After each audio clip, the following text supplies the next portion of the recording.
All right, folks. As you all are made aware of, last week the court was going to do an in-camera review of the ex parte proceedings on June the 10th of 2024. In considering whether or not to have an in-camera discussion or review of the records, this court has decided to release the entirety of the transcript of those proceedings as courts one. And I'm going to take judicial notice of the following timeline. On Friday, June the 7th, 2024, Mr. Kenneth Copeland was granted immunity from prosecution pursuant to 24-5-507A, and that'll be marked as courts 2. So the transcript will be court 1. His immunity agreement, Mr. Copeland's, will be court 2. Mr. Copeland, who was represented by Mr. Jonathan Melnick and advised of his rights and obligations, during the proceedings on Friday, June the 7th, which will be marked as courts 3, the transcript of those proceedings, Mr. Copeland invoked his Fifth Amendment privilege and was held in contempt, and that will be courts 4, Mr. Copeland's order of contempt. Mr. Melnick informed the court that he was not going to be in attendance of any further proceedings as he would be on leave effective 10 June of 2024. The court informed Mr. Melnick that his leave, or had discussions with him that his leave was not proper and that he needed to be in attendance on Monday, June the 10th of 2024 with Mr. Copeland. Mr. Melnick relayed that attorney Caleb Bumpus would be representing Mr. Copeland. On Monday, June the 10th, before court, Mr. Edward Chamberlain, the court's litigation manager, informed the court that the state wished to have an ex parte meeting with the court. No subject matter of the ex parte meeting was told. The entirety of the ex parte hearing held on the 10th of June of 2024 was taken down by Ms. Christina Weaver, the court's official court reporter. This ex parte hearing was held in chambers starting at 9:10 a.m. Present along with the court were Ms. Caleb Bumpus, attorney or ADA Ms. Adrian Love. Also present were the DA's investigators, Mr. Long and Mr. Hamilton. The ex parte hearing stood in recess from 9:34 to 10:03 a.m. to await Mr. Copeland's arrival. The ex parte hearing resumed with Mr. Copeland present at 10:03 a.m. Also present were attorney Bumpus, Ms. Hilton, the DA's investigators Long and Hamilton, the court and security personnel, deputies Houston, McPherson, Brown, Sergeant Brown, and Sergeant Hall.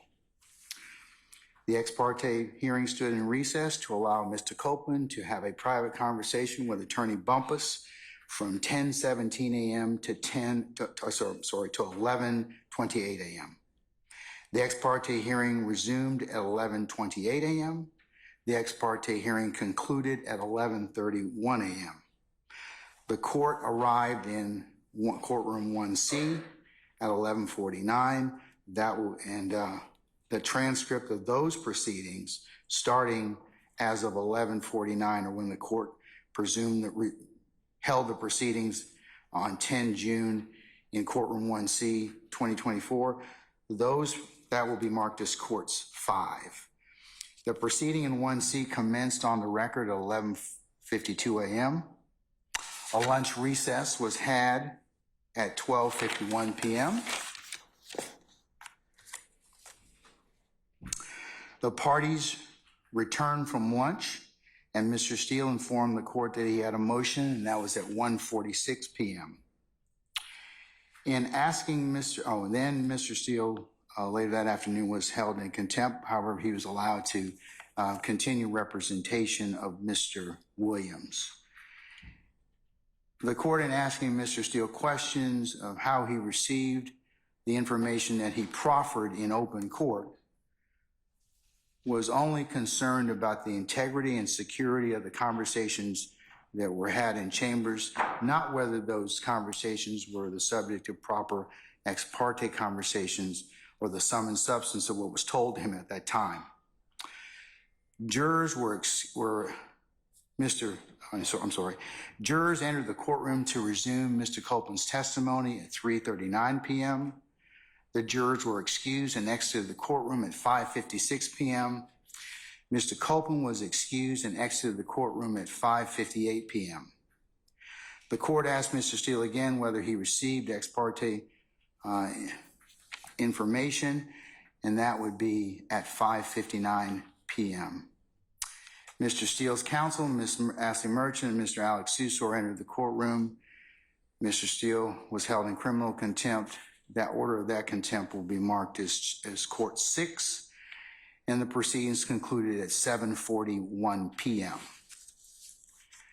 The court further takes judicial notice of the following statements proffered by Attorney Steele, Brian Steele, in open court upon information and belief stated to the court, which are still unknown. There are 6 assertions that Mr. Steele proffered in front of the court. Those are contained within the transcript of Courts 5, the proceedings that are held on the 10th of June of 2024 in Courtroom 1C, which the court has already said will be part of this order. The first assertion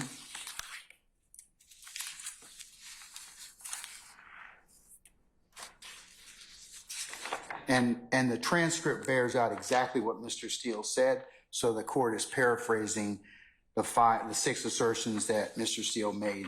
They're more aptly and more eloquently put in the record. The first one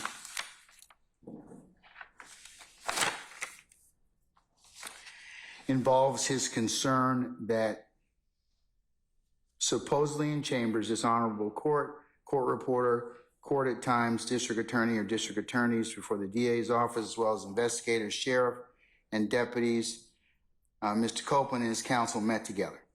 None of the defense team, to his knowledge, were present. Second assertion he makes is that Mr. Copeland intended to plead the Fifth Amendment. Third assertion is that Mr. Copeland, as a party, was sworn, and Mr. Steele asserted that this particular conversation was, in fact, a critical stage, and that the defendants had the right to be present. The fifth group of assertions involved Mr. Copeland not going to testify. The fifth group of assertions involved what Attorney Hilton claimed or said to the witness, to include the court, involving allegations of coercion and witness intimidation, and that his counsel had the right to be present. And the sixth assertion that was made in open court was that Mr. Copeland admitted to killing Donovan Thomas.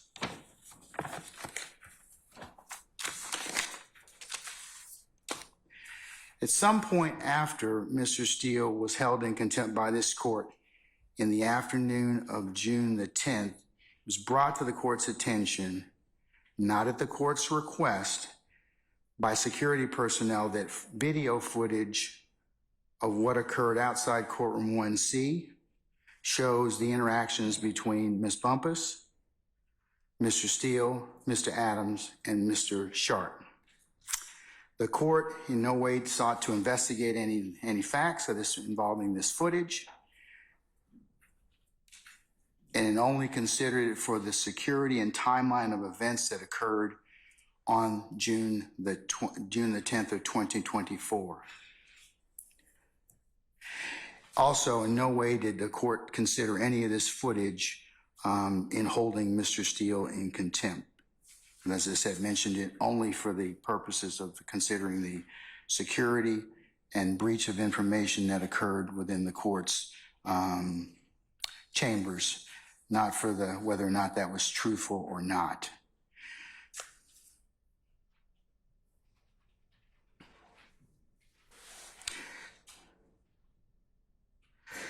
Mr. Steele makes further made three assertions on the 10th of June of 2024. One, he asserted that this was, on behalf of Mr. Williams and similar situated individuals, that this was, the court held an improper ex parte meeting. Secondly, that Mr. Copeland was a sworn witness and this was a critical stage. And no, Mr. Copeland was a sworn witness. And third, that he argued that this was a critical stage and that he and the others needed to be present at that point in time to pursue the Sixth Amendment rights of the defendants in this case. As to Mr. Steele's first assertion of whether or not the court held an improper ex parte meeting or hearing, the court is guided by Judicial Code of Conduct 2.9, which I'll take judicial notice of, which in pertinent part, where circumstances require ex parte communications are authorized for scheduling, administrative purposes, or emergencies that do not deal with the substantive matters or issues, provided that the judge reasonably believes that no party will gain any procedural, substantive, or tactical advantage as a result of the ex parte communication, and the judge makes provisions promptly to notify all parties of the substance of the ex parte communication and gives the parties an opportunity to respond. And in this particular circumstance, the transcript of these proceedings was just prepared and is final by my official court reporter, Ms. Weaver. And all counsel will be, as I said, given an opportunity to, as soon as the court finishes entering this order, it will be e-filed, so everyone will have a chance to take a look at it and use it as they see fit. In this particular, and then the last part of 2.9 before the court goes on, if involves in pertinent part, if a judge inadvertently receives unauthorized ex parte communication bearing upon the substance of the matter, the judge shall make provision promptly to notify all parties of the substance of the communication, provide the parties with a reasonable opportunity to respond. And as I mentioned earlier, I'm going to release the entirety of the transcript to you all to use as you see fit, and before any other further examination of Mr. Copeland.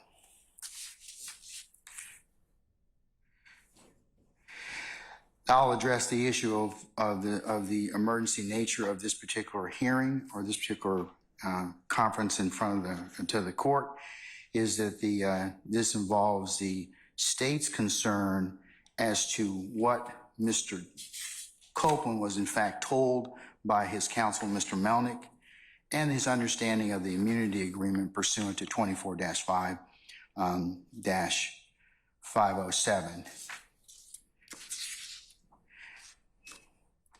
And that the conversations that were had in the transcript will bear out that no tactical or other advantage or any testimony that was stated during that particular hearing would be anything other than the court and or the state communicating, along with Ms. Bumpus, his lawyer, who was there the entire time, his witness's understanding of his immunity agreement.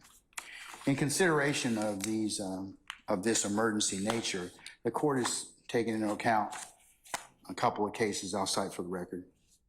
One of them is United States versus Adams, and that's 785 F. 2nd 917, decided in March the 31st of 1986. In pertinent part, presence of the accused. Although an ex parte conference to discuss threats against the witness is proper, district court must ensure that the conference is carefully conducted so no rights of the defendant are threatened. Presence of the accused. Ex parte conference between judge, prosecutor, and government witness to discuss refusal of witness to testify because of his fear of reprisal was not improper, where substance of the inculpatory testimony was never discussed and the entire conference was transcribed.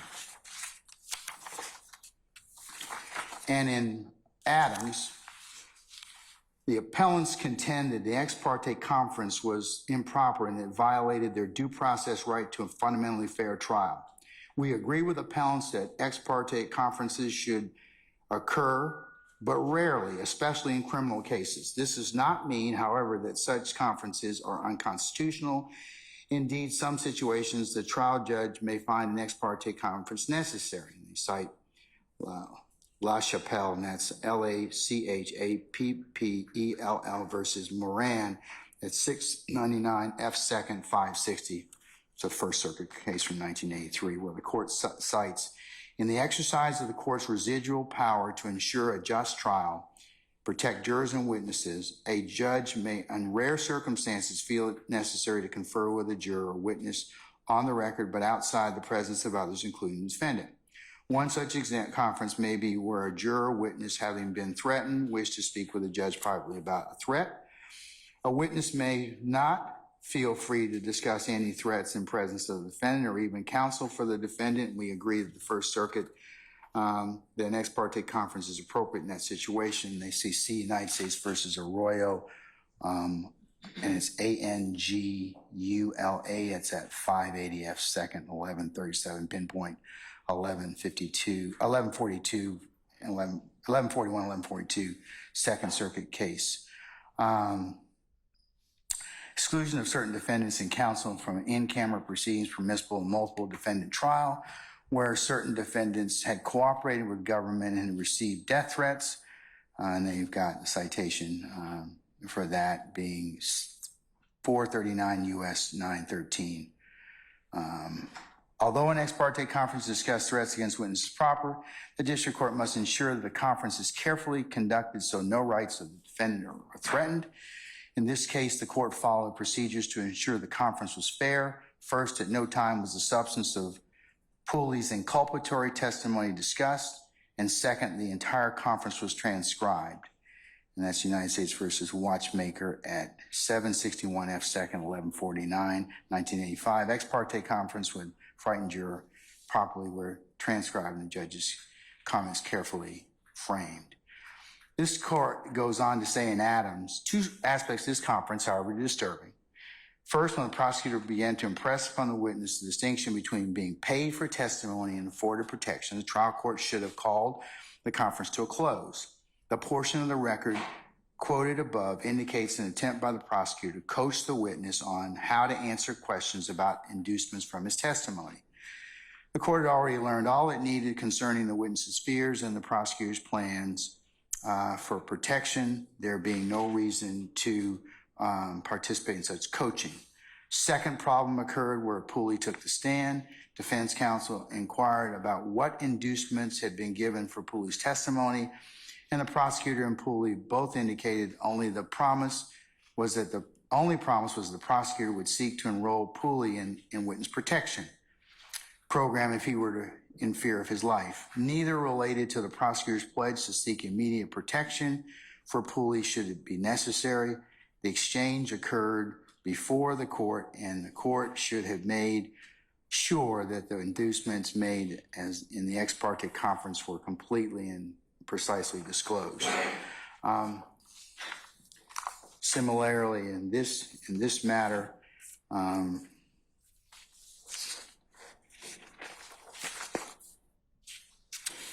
the only thing discussed between the state counsel for Mr. Copeland and this court were the understanding of his immunity agreement. There were no other testimonial statements made by in terms of what Mr. Copeland planned to testify to that were induced or sought by the court. And the transcript in its totality will bear that out, and you can have a look at that. The court's also considered Bruner versus the state. That's 302 Georgia at 6, and this relates to the right to be present and what is defined as a critical stage and under the Sixth Amendment.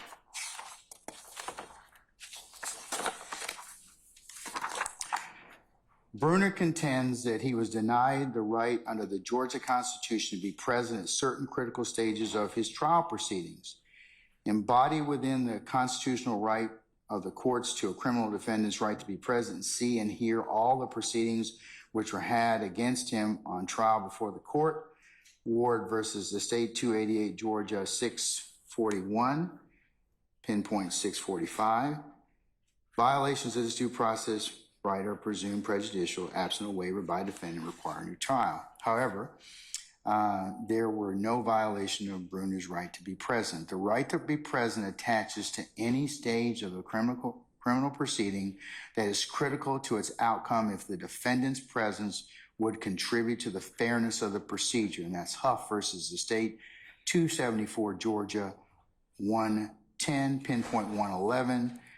Thus, a critical stage of a criminal proceeding is defined as one in which the defendant's rights may be lost, defenses waived, privileges claimed or waived, or one in which the outcome of the case is substantially affected in some other way. And in this particular case, the court is of the opinion, basing on looking at the case law, that that this was a proper ex parte meeting pursuant to Rule 2.9, as well as the no party gained any tactical advantage, and that the proceedings as a whole are released to the, will be in the terms of the transcript. So what was said can readily be seen and utilized by the defendants. Okay, and the court lastly took into consideration Talton versus the state. That's 368 Georgia Appeals at 313, and that involves a Sixth Amendment critical stage definition that was decided June the 21st of 2023. And in pertinent part, in many circumstances, many instances, remand will be necessary when the right to be present claim under the Georgia Constitution is raised for the first time on appeal from criminal conviction. So Mr. Steele's raised this at the appropriate time, and the court is in fact considering it. And the Georgia Constitution guarantees criminal defendant to be present, see, and hear all proceedings in which are against him on trial before the court. Criminal defendant's right to be present under the Georgia Constitution attaches to any stage of the criminal proceeding which is critical to its outcome if the defendant's presence would contribute to the fairness of the procedure, but the right does not extend to situations where a defendant's presence would be useless or benefit but shadow. And under the Georgia Constitution, defendant who is represented by counsel need not be present for portions of the trial that involve questions of law and consist of essentially legal argument about which the defendant presumably has no knowledge. It is well settled under the Georgia Constitution guarantees a criminal defendant the right to be present and see, hear all the proceedings in which are had against him or trial before the court. It's Prickett versus the state, 314 Georgia 435 at 441 pinpoint. This right attaches to any stage of the criminal proceeding that is critical to the outcome of if the defendant's presence would be contribute to the fairness of the procedure. But the right does not extend to situations where the defendant's presence would be useless or benefit or shadow.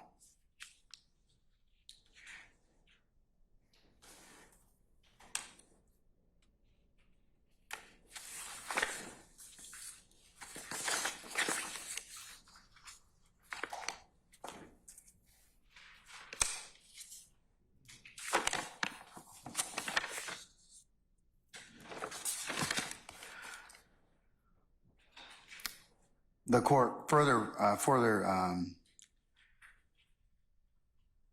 takes no position on whether Attorney Bumpus disclosed confidential or attorney-client matters. The court takes no position on whether Attorney Bumpus violated the duty of candor to other counsels involved in this case. These two questions can be resolved by the State Bar of Georgia and or our Supreme Court. The court further takes no position on whether Mr. Steele, his use of the June 10th proffered information, as his use on behalf of Mr. Williams falls within our guidelines as set forth in the Georgia Rules of Professional Conduct.